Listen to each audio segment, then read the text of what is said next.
So we just heard from Senate Democrats speaking about the Epstein investigation. Thank you so much for watching live now from Fox.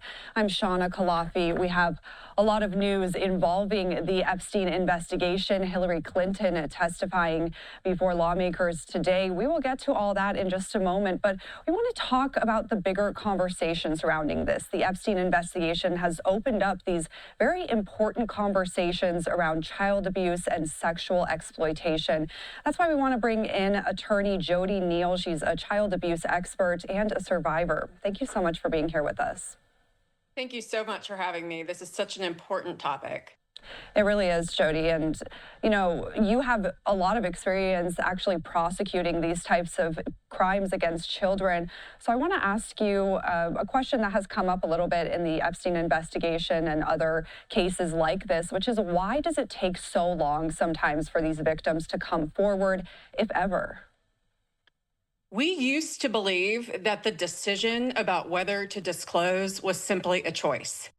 We now know, thanks to trauma research and academic studies, that when a person survives a crime that takes place upon their body, they actually go into a state of being frozen.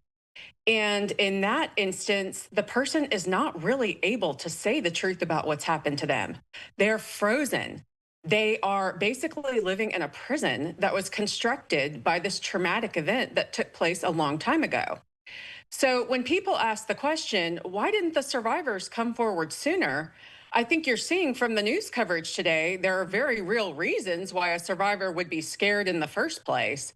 But two, that survivor might not be able to say the truth about what's happened to them yet because they may still be frozen. And many of the Epstein survivors have been actually attending some of these hearings related to the investigation, like when Pam Bondi testified. They've also been giving speeches. We just saw some video of one of those rallies. What's it like for the Epstein survivors to have to relive their stories, their experiences over and over, and also in such a public light with this news story being on everybody's minds? Being openly identified as a survivor of sexual abuse is one of the riskiest things that a human being can do in this day and age. You risk ostracizing from your family. You risk being ostracized from your friends. You risk losing jobs, opportunities. You have essentially put a target on your back. But we are at a point in time, and all of these survivors have said this themselves, where coming forward is absolutely imperative, not only for our individual healing, but for the healing of the collective.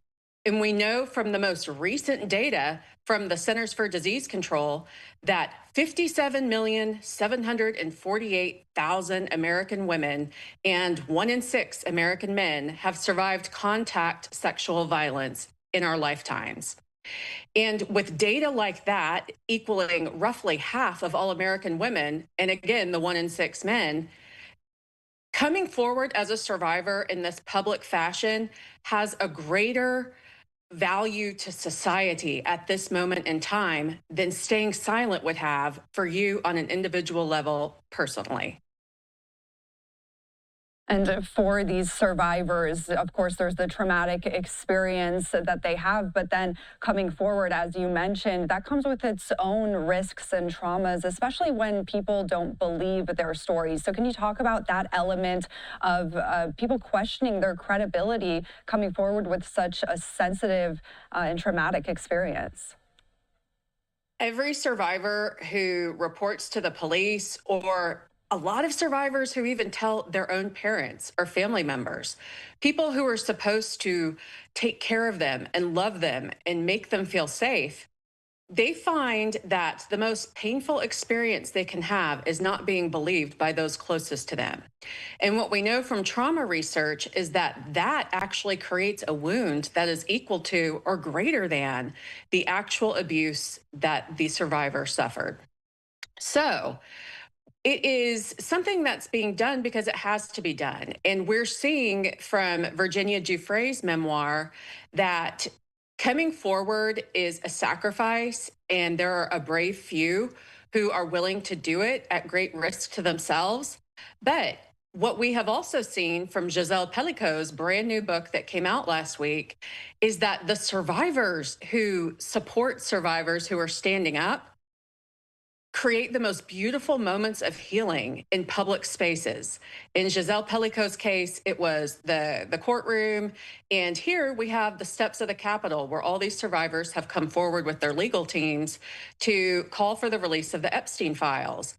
And even though it's painful and even though it's difficult, tremendous healing can be accomplished by standing together and finding safety in numbers and knowing that you're not alone.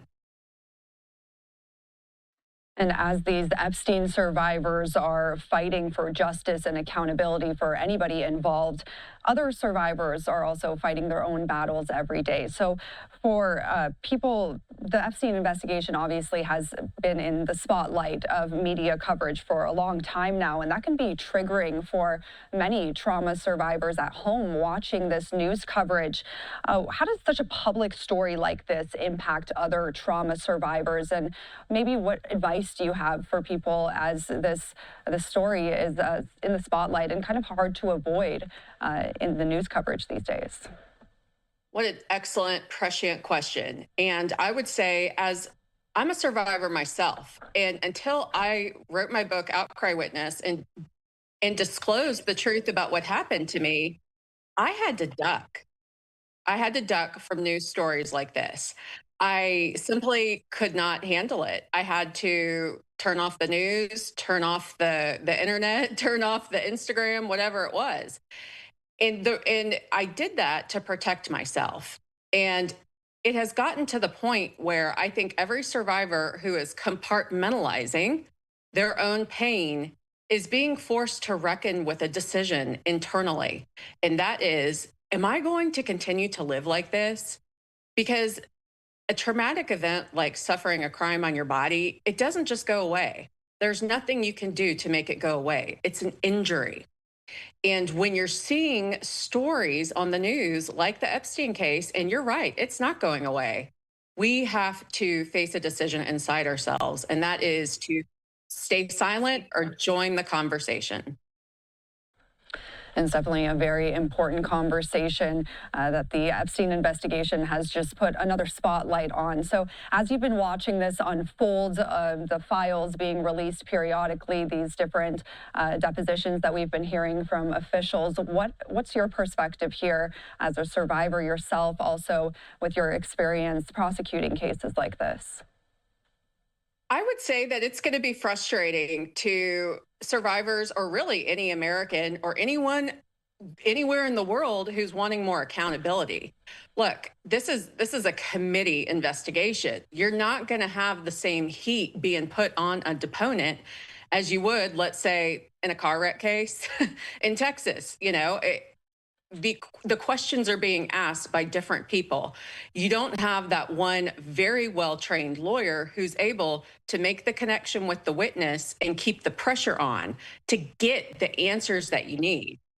Witnesses don't just give up the goods. I mean, they're gonna sit on their heels until they have no choice. And I think it's going to be frustrating as this investigation continues. It's going to play out and we're going to get to the truth, but there are a lot more steps that have to take place. And even with President Clinton's deposition tomorrow, that might simply be about establishing a few key facts. But don't forget, there are survivors in all likelihood who are still out there and who have not come forward. And with every document that's released and every statement that's made in these depositions at the House committee, that provides corroboration and cover for perhaps the person who was in the hot tub with these guys. All right, Jodee, thank you so much for your insight here. We also want to put this up, your book that you mentioned. It's coming out in April, Outcry Witness, a former prosecutor's guide to healing and justice after sexual violence, continuing this very important conversation that we're having tonight.